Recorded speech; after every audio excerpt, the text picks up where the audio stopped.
just like the union between a man and woman, or the union between Christ and the church. It's very commonly used as a symbol for love. So 38 being 40 minus 2, is keeping the commandments without love. So he's saying this man was essentially, in a way, a symbol for how, if we are to be paralyzed on our troubles, that we continue in our ways keeping the commandments without love. And we notice that the man comes along, when Christ comes along to the man, he doesn't know him. He doesn't, even though everyone's heard of him, he doesn't know him.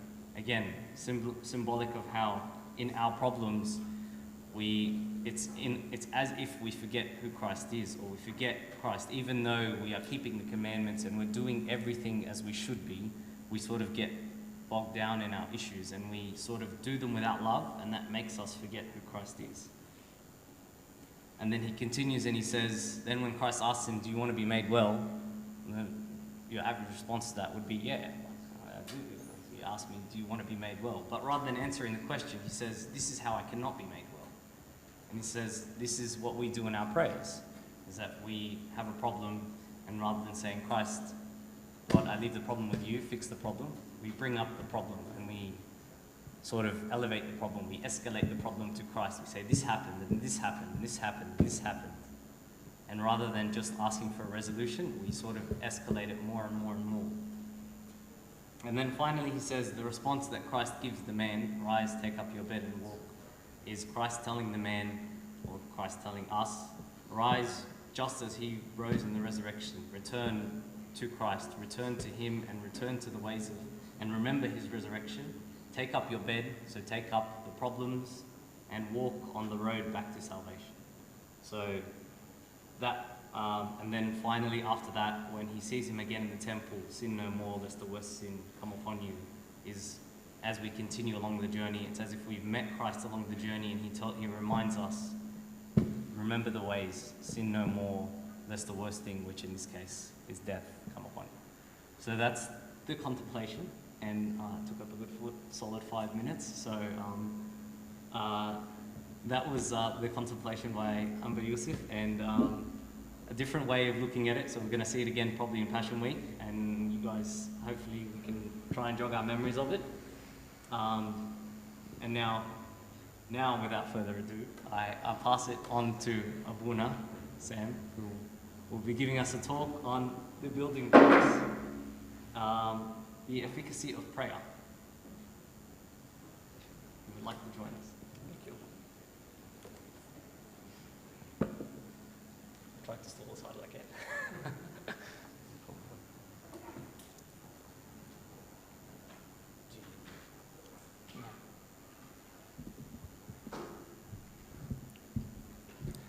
In the name of the Father, Son, and the Holy Spirit, one God, Amen. The talk as I was given it was kind of like a topic on like the basics of prayer, I think, is what I pretty much...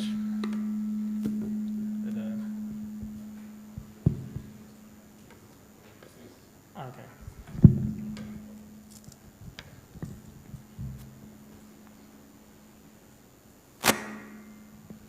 It's basically the basics of prayer, or an introduction to prayer, or efficacy of prayer.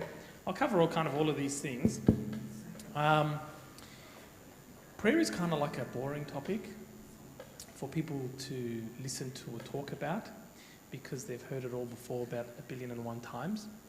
Not only that, if anyone comes to a priest, or to anyone really, and tells them their problems... What was that? It was strange, huh? I thought that was strange. If anyone comes to a priest and tells them their problems and says, what do I do about this? The priests, 90% of the answers that they give are going to be prayer. So people get frustrated. They're like, I went to the priest, had these problems, he's telling me to pray. And, I tried that, doesn't work, and I'm sick of it, and I'm not listening anymore. So prayer can kind of be a frustrating topic for people, because it's like you've heard it all before. And so it's difficult for me to give this topic, because I know that you've all heard it all before, and what I'm saying to you is not new. But I suppose we kind of all need a reminder, because the reality of the situation is the answer to every question in life is prayer. There is no other solution that you have in your life rather than prayer. And so because it's the most important thing, then we have to talk about it as often as possible. There's a famous saint, Gregory of Nyssa. He's known for his kind of like his mysticism. He was a very deep saint, really rooted in prayer. And he said this quote.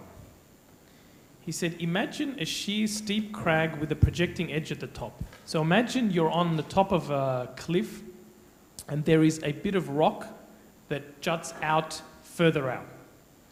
Now imagine what a person would feel if he put his foot on the edge of this precipice and looking down into the chasm below, saw no solid footing nor anything to hold on to. This is what I think the soul experiences when it goes beyond its footing in material things, in its quest for that which has no dimension and which exists from all eternity.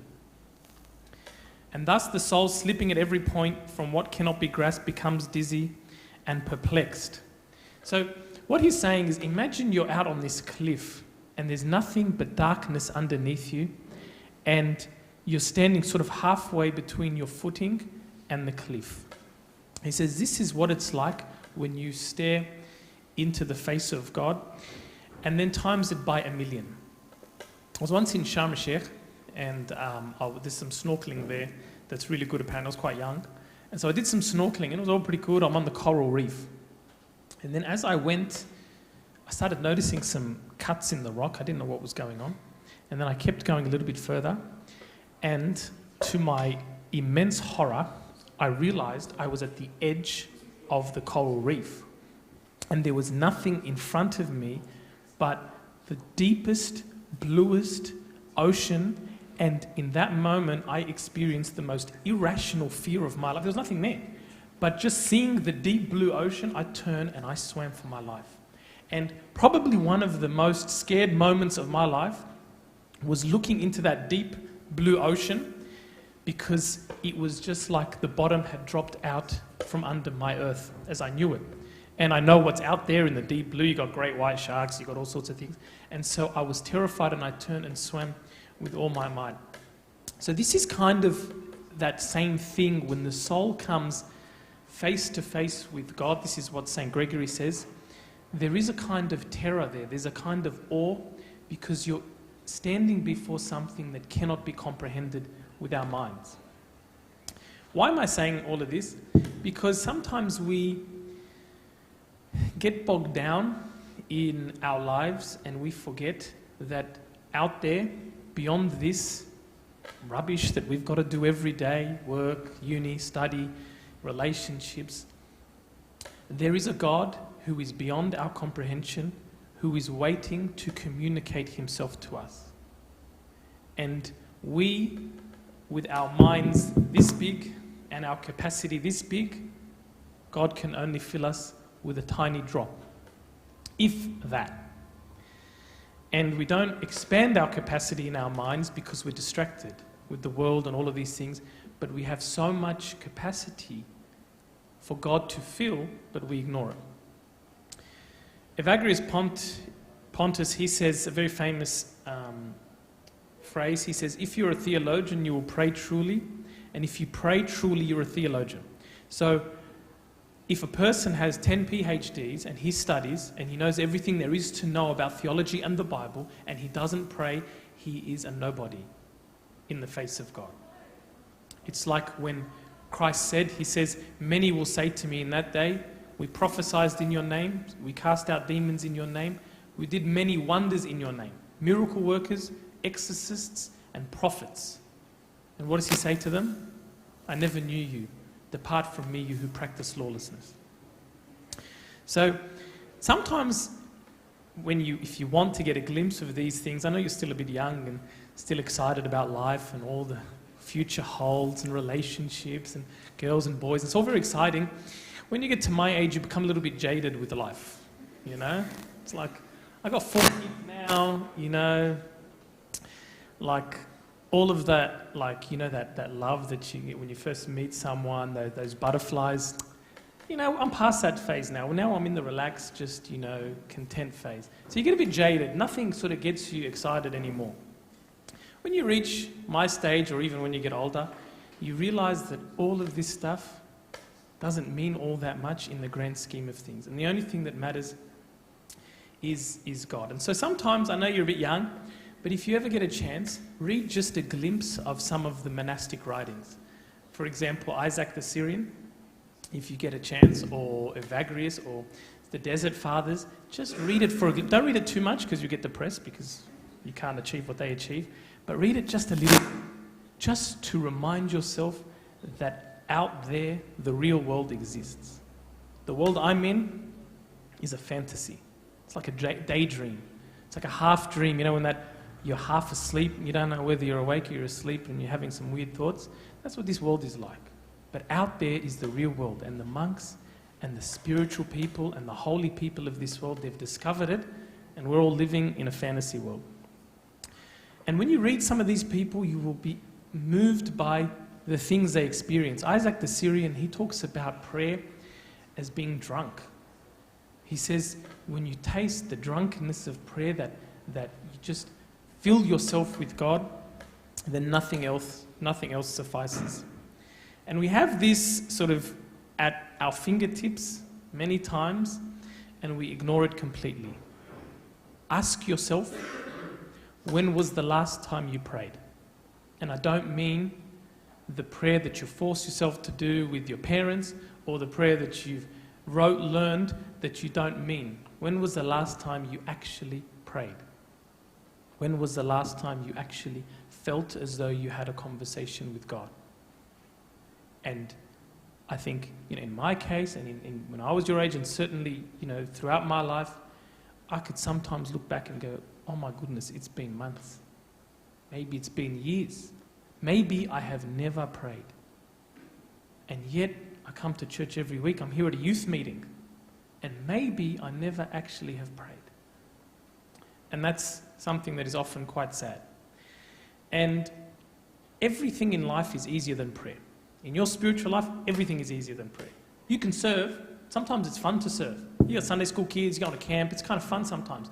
When I had a Sunday school class, the year 9 and 10 or 11, sometimes it was good because at church, or when I was doing pre-service, especially at church, when I didn't have anyone to speak to, I could speak to them. So there was some kind of benefit to it.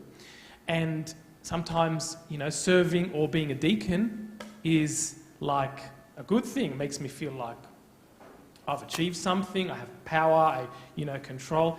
So all of these things are actually a lot easier than prayer, because prayer is pure sacrifice. You don't get anything selfish out of prayer. And so it is the most difficult thing you will do in your spiritual life, and it will always be the most difficult thing you do in your spiritual life. But there is a rule in life that you will know by now. Even if you don't know it, you will have experienced it. The best things in life come the hardest. If you want to be successful in your studies, it is very difficult. If you want to flunk your studies, very easy. If you want a very good relationship, or a meaningful relationship, or a good marriage, it's very easy. If you want a bad marriage, it's very hard. You have to work at it, you have to sacrifice, you have to love unconditionally. If you want a crappy marriage, how easy is that? Just treat your partner like rubbish and be selfish all the time. But that will give you a bad marriage. So everything in life, you want to, become like me and have no muscle tone whatsoever, very easy. Just sit and eat kettle chips all day in front of the TV, and that is actually quite easy. But if you want to have a good body and want to feel strong, then you have to go to the gym and sacrifice. So that's the rule in life. And so in our spiritual life, it's no different. It is the hardest thing in our spiritual life, and therefore it's the most important. If you serve every single week, if you come to church every single week, if you're a big deacon up there, if you're a big servant, if everyone looks at you as a role model, but you don't pray, then your spiritual life is actually meaningless. And which is a scary thing to think about. So I'll just now talk quickly about the efficacy of prayer. Now, how do we define efficacy? Does prayer help you? Let's ask if prayer helps us. It depends what you want to achieve. So if your measure for success is a material outcome, you will probably be disappointed in prayer. If your measure is whether your prayer will heal the sick, or get you a job, find you, God will send you a nice partner into your life that you love, prayer will probably disappoint you because it's hard to measure it against these outcomes. I visited once someone who was stage 4 cancer, very, very sick. And I remember I visited when he was in the hospital, and I looked at him, and I'm medically trained, and I'm like, he's on his way out. And I looked at the mum and the daughter, they said to me, they said, we're praying for a miracle. And I said to myself, what on earth are you talking about? You're praying for a miracle? I know for certain this man will be dead in a few weeks, if that. And sure enough, and they were very, very honest, genuine Christians, and they prayed and they prayed and they prayed. And sure enough, the man died in a few weeks. But I went to the funeral and I saw the mum and the daughter, and I have never seen such peace and satisfaction and happiness on the face of someone who was just lost the most beloved person in their life. And so God did answer their prayers, although maybe not the way that we expect. He healed, but not physically. And so our outcomes are sometimes a little bit different to God's outcomes, so we cannot measure prayer via our outcomes. Because prayer will not guarantee you health, it will not guarantee you prosperity, it will not guarantee you an easy life or an easy marriage or an easy course or an easy career. It won't guarantee you any of those things. And I read somewhere, and I've never forgotten it, it said, prayer is itself the answer. So, I'm not sure if you got it, maybe you didn't get it. Prayer is itself the answer. So, for example, if I pray for healing, or if I'm sick and I pray for healing, the prayer itself is the answer. Because healing comes through prayer. So prayer is its own answer. Whatever you want, if you pray about it, that's the answer. You've achieved what you wanted to achieve. If you're struggling financially, money is not the answer. Even praying for money is not the answer, but just praying is the answer. In prayer, I will find a treasure far greater than the money. So by coming to God in a time when I'm struggling financially, He has answered my prayers. Not by giving me money, but by showing me a treasure that is far greater than money. For example, if I'm praying for a partner, and it may not be that marriage is the answer at this point in my life, but I'm sad and I want a partner. Prayer is the answer, because in prayer, I find the true love of my life. That's the answer. I want to not be alone. I want to not feel lonely. I want to have someone. And who is better to have than God? And you only find God in prayer. Last one, if I feel inadequate or insecure, or I feel like I haven't achieved as much as the people around me, achievement is not the answer, because even people who are successful feel insecure. In fact, everyone feels insecure, even if they don't show it. So prayer is the answer, because in prayer I find that actually I am worthy of God's love. And really, what other people think of me makes no difference. It only makes a difference what God thinks of me. Does that make sense? So prayer is the answer to every problem. And if you pray, you have solved the problem. I know it sounds like a cop-out, but there is no solution. Some people come and say, why can't I find a partner? I said, I don't know. And if you found someone, maybe they'll make you unhappy. And if you find someone and they make you happy, still there's a hole, there's a void that won't be filled. If you're struggling financially and you get the best job in the world and you paid millions, is that the answer? There will still be a void. You'll be happy for maybe 5 minutes. And then, after 5 minutes, that void comes back. So money cannot be the answer. There has to be something else. And so this is really why I think every outcome we want to achieve, it is secondary to the primary outcome, which is prayer.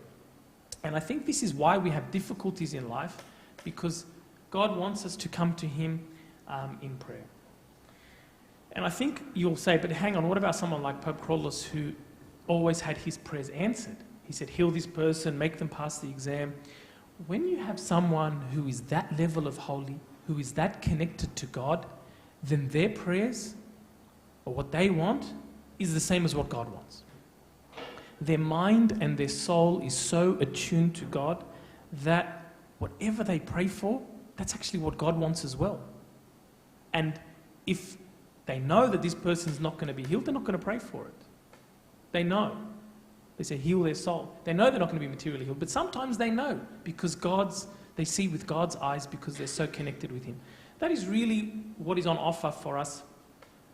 And so I think if you have God's outcomes, to answer the question of efficacy of prayer, if you have God's outcomes, then there is nothing more efficacious than prayer. If you run a service, know that if you do not pray, your service will not be successful. It may appear successful by virtue of sheer force of your personality. If you've got a hectic personality and people love you and you've got attractive and you're charismatic and all these things, yes, your service will seem to be effective. People will be gathered around you. But what you are giving them is emptiness. What you are giving them is yourself. So don't be fooled by that just because you're getting by sheer force of your personality.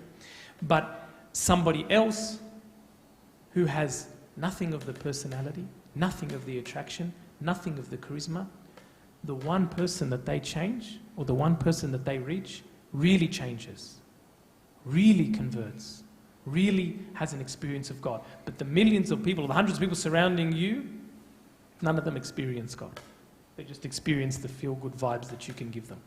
So if you have a service or if you do anything, prayer is the only way for it to be really successful. In Sunday school, for example, or in any service with your friends, prayer is the only thing that will change someone's heart. Nothing else will change. All right, so I'll move on. My last point. How long this talk's meant to go for? Who's the leader here? 30, 40? 30. All right, so I'll move on. I won't speak for much longer. I'll speak only another 10 minutes. Let's talk about the practicalities of prayer. Like many of us, if you think back and you go like, man, I may never have prayed in my entire life. Let's start talking about how we can do it. And how do we start? In our church, in the Orthodox Church, there's no set rule. You pray however you like, do whatever you want. So long as you're in the presence of God, that's the outcome. You've achieved it. And every person is different. And we should never judge anyone's style because our style is different. For example, some people spend all their day singing hymns because they love music and they find communicating with God through music is what they want to do. Some people do it through tasbih. Some people do it through contemplation, just sitting there, thinking of God. Some people do it with the Psalms or reciting the Bible or the Jesus prayer with rosaries, prostrations, metanias. Everyone does it differently. But however you do it, it's not what you do so much, it's the process that is the important part. It's actually just doing it. And I think there's a very important rule that I think I learned from Pope Shenouda. I think he said it once. He says, whatever you do, do whatever you do that keeps you in the presence of God for longer. Whatever it takes to keep you in the presence of God for longer, do it. Quantity is important. Do any of you go to the gym?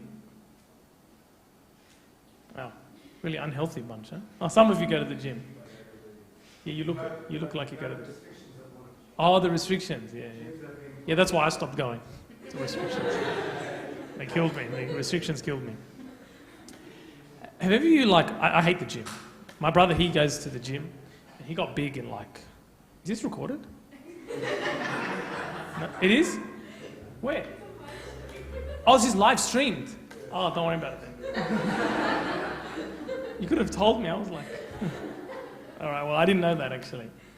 Anyway, people who go to the gym, if you ever do that, when you add on an extra piece of weight, when you're doing a bench press, which is torture, by the way, and when I first went, I was doing the bar, but let's say you add a few kilos just on the bar, and you get to 10, you're doing your reps or whatever it is you call them, and then you get to 8, and you need to push to 10. I can never do that. I always just give up. But apparently the most important thing is pushing to 10, is to make sure you get there. And then when you push to 10, just go one more. Even when you think you can't do it, you just push just that tiny little bit extra. And each time you push that tiny little bit extra, you're adding weight to the bar, and you're adding your endurance and your strength and your fitness. It's like that in prayer. Add that extra bit. Push yourself beyond what you want to do. Stay in God's presence when you don't want to be in his presence anymore. Stay in God's presence when all you want to do is sleep. Give him an extra 5 minutes. As we grew up in Sunday school, we're taught, read this, do that, 3 Psalms, tick, tick, tick, tick, tick. You're too old for that now. That was just the building block. That was just the foundation. Now you should be taking it to another level, experiencing God's presence in prayer. And so push yourself. Treat it like the gym. Work yourself, give yourself that endurance. And before you know it, it's funny, like you go to the gym, and some people go to the gym, and they take before and after photos. Because when you're actually in the process, you can't tell. You don't notice that you're getting so much better. And it's the same thing in prayer. It's such a gradual, slow process, but your body, your spirit changes, and you become this person 6 months, 1 year, 2 years, 5 years later that is unrecognizable, but you didn't even notice it was happening. That's what happens when you pray properly. So just practically speaking, the church gives us tools. Many people I speak to, because my church, we have a lot of people that come from Protestant and other backgrounds, and they don't understand the concept of the Agbeya, for example. They say, why would I say somebody else's prayers? I can speak to God directly. But, has any of you ever tried to speak to God directly and have a conversation with God? Let's say you've got nothing deeply problematic in your life, like you're not praying about something in particular. It's a regular day, you want to speak to God. How long do you reckon you can speak to God for? 15 seconds, 1 minute, 2 minutes. If you can speak to God for 5 minutes and maintain concentration for 5 minutes, you're a saint. It's hard to do those things, especially when you're not in the mood to talk. And so when you have the Agbeya as a tool there, then it teaches you the language of prayer. The Psalms, David was like a professional prayer. And his Psalms are the perfect language of prayer. We don't have that language. We still don't have it. We're amateurs. When you learn the Psalms, when you read the Psalms in the Agbeya through the gospel readings or whatever it is we're reading, that's how we learn to pray. And then those prayers become ingrained in me, and I learn the language of prayer. So we use the Agbeya. It is such an important tool. One of the most important tools that we have in our spiritual life is something like the Agbeya, which is a set readings or set prayers that forces us to pray and talk to God even when I don't want to. It forces me to do it. Like if you're in a relationship and you only pray to your partner whenever you want to, your relationship will be terrible. If you're not in the mood to talk, I'm just not going to talk, and you sit there grumpy because you're tired, your relationship will be terrible. Agbeya forces us to start the dialogue. It's kind of like kindles the fire, and then we can continue. But without that, it's just dry embers. The other thing that I think is very important in prayer is prostrations, metanyas. They're very important in prayer because what we do with our body manifests in our soul. We are not we're not bodiless souls. We have a body, and our body is good, and our body is important, and so we use it. Anyone who tells you that you shouldn't be, doing all of these things, they don't live in the world that we live in.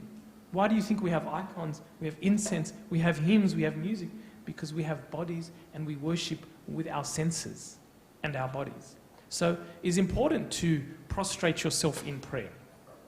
And when you prostrate, you remember with every motion that I go down as the old person, and I confess my sins as I go down, but I stand back up, renewed in Christ, with my sins forgiven. In every process, in every metanya that we do, we remember that. And then one of the last things I want to say is I read a very book that kind of changed my whole attitude to prayer. Some of you have probably read it. It's called Practice on the Presence of God. Has anyone read it?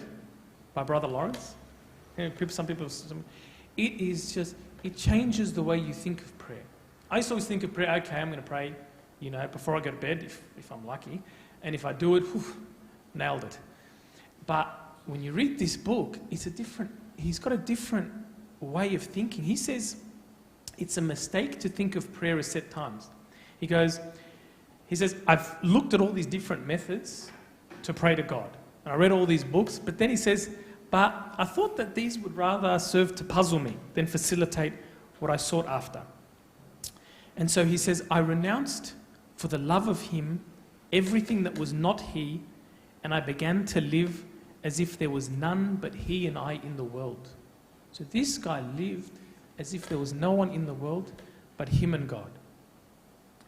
And he says that prayer is not what you do in the morning and night. It's your day. It's your life. He says, when I was washing the dishes, it was no different to me than when I retired to my room at night to pray. There was zero difference. Both of the times, I'm in the presence of God. Now, it is difficult to achieve this in the world. I'm not unrealistic. I know that these are not realistic expectations for us to live as he lived, because he was a monk. But I think it is important to place God at the center of my life and at the center of my day. Yes, nighttime and morning, wherever you decide to pray, these are your meals. But during the day, you still need to snack. And I think that whatever you're doing in your life, you should bring God into it. That is real prayer. Not at the end of the day, I come and speak to him for 10 minutes. That is not real prayer. One thing Brother Lawrence said, he says, one way to recollect the mind easily in the time of prayer and to preserve it more in tranquility is not to let it wander too far at other times. So when you want to pray at night, if your whole day has been filled with rubbish and distractions and nothing to do with God, you are miles and miles away from God.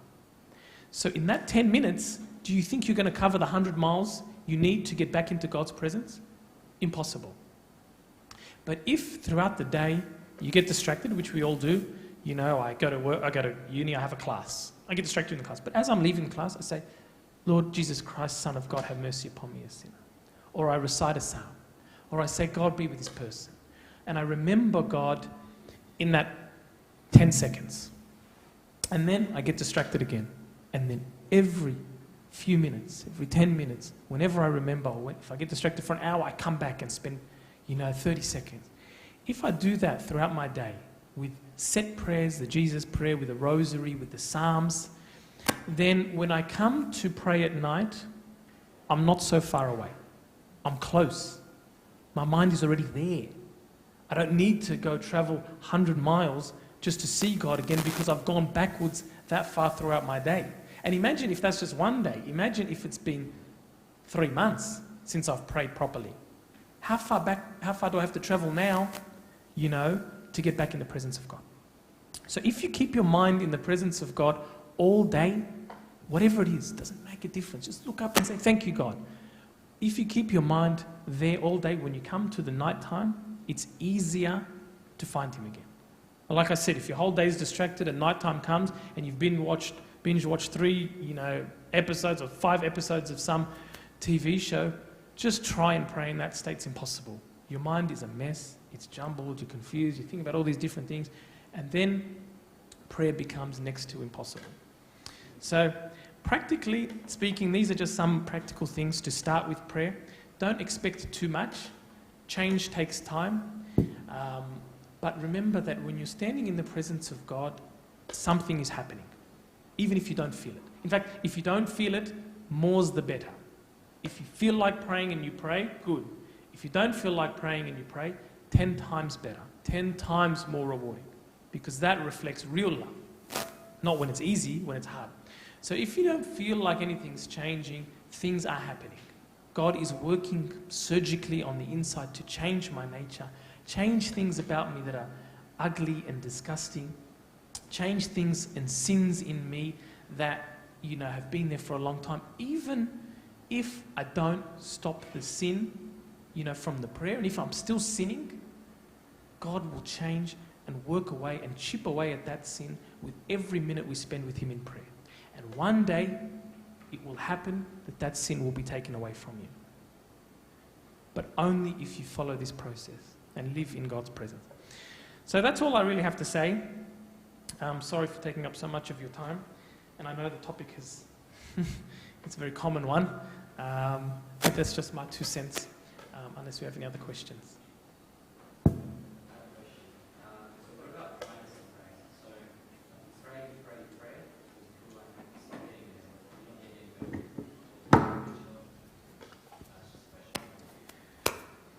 Yeah, like I said, first thing to remember, he's already said it, so it's too late now, I've already heard it. I'm going to make him repeat the question, just be awkward. I think, like I said, prayer is itself the answer. So stop the dryness in prayer. Don't think of it as an outcome that you want to achieve. There's an element of faith there. There's an element of faith to know that just by praying, I'm achieving what I want to achieve. Just by praying, I'm growing spiritually. The other thing is to think practically. Is there's a reason why? There's a few reasons. I remember Father Jacob once answered this question where I don't think. Possibly 2 reasons if you feel this dryness. The first is that there is something in your life that God is not happy with. A grudge that you hold in your heart that is evil. A relationship that is impure. That you're not, cutting off. So there could be something in your life that is making God resist you a little bit. That's the first option. The second option is that he is preparing you for something much greater. That dryness, if you persist through it, will promote you in your spiritual life. If you don't persist, it's like a last hurdle that God is testing us to see how much we love him. And when we demonstrate that we love him this much, even through the dryness, he can promote us in our spiritual life. So they're kind of 2 options, 2 reasons. But like I said, don't forget that dryness in prayer, that's the kind of prayer. There is no better prayer than a dry prayer. Because it's the kind of prayer that we do when we're really actually quite miserable and we don't want to be there. How much love does that do? When I see my kids doing something that I know that they hate doing, but they do it because of love for me or their siblings, then how much more meaningful is it? A lot more meaningful. But when I'm asking them to do something that they love, and they do it, big deal, So I think that's kind of one way to look at it. Does that answer your question? I think so. Does it answer the question? But these are anonymous questions. Oh, sorry, I was talking to you. No. Sorry, I didn't realise. You guys there's not much communication here. You guys don't tell me what's going on. I'm being recorded, anonymous question. I thought he was asking the question. That's all right, I would have asked it anyway. Okay, sorry. Okay. I have another one. Okay. I find it very hard to keep praying when I can't see anyone and hear anyone back. What do I do? What's happening? And it gets worse when I see no change in my life. On the contrary, things get worse. So I think it goes back to, maybe it's kind of related to the other question, is that there is I have faith that if you're praying honestly and you're doing it in the proper ways with the best prayer is the kind of prayer that Jesus said. He demonstrated to us the perfect prayer. He says, Lord, oh my Father, if it is possible for this if it is possible, let this cup pass from me. But if not, let your will be done and not mine. And then he goes back and he says, if this cup cannot pass from me unless I drink it, your will be done. That is the most perfect, selfless prayer that you can pray. And we learnt it from Christ himself. So if you pray honestly that way, and on your knees in prayer, spend time with him, and whatever you ask, you make it clear your will be done. I want this tribulation gone from my life, but your will be done. I want this sin gone from my life, but your will be done. If you have that prayer, and you persist in that prayer, you are achieving what you want to achieve. You are changing, things are going to get better, maybe not externally, but internally. Your external situation may not change, I don't know, but your internal situation will definitely change, one way or another. So I think that's the only answer.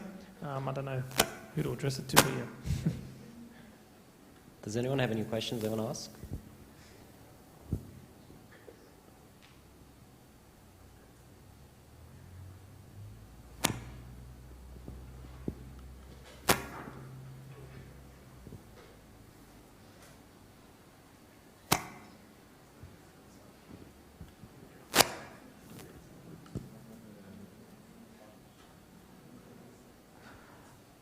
طبعا it's beyond the blessing to have Abuna Sam with us.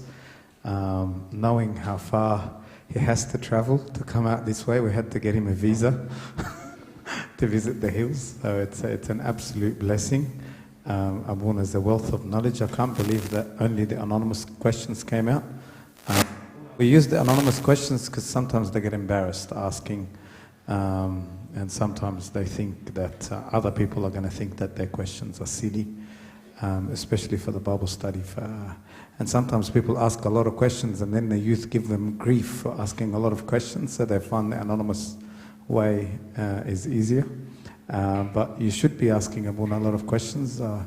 As I told you last week, Abuna finished law and then finished medicine. And then he thought he might as well finish theology. So Abuna now is studying and teaching theology in our theological college. So it's also an opportunity if anyone wants to ask about the theological college. Make sure you approach Abuna at the end, especially those of you that are studying at uni. I do know for a fact that the theological college can offer to do some of your elective subjects through St. Cyril's. It doesn't have to be. If you're at Macquarie or ACU or wherever you may be, you can choose to do some of your electives as theological subjects, and you'll be able to do that. And Abuna, I'm sure, will be able to answer any questions you have on that. You have a question. See, Abuna, I'm a good salesperson.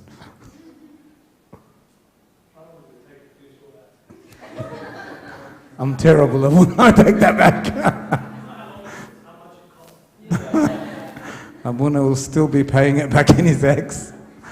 I'm still paying HECS in my tax returns, for God's sake. I don't know what I did.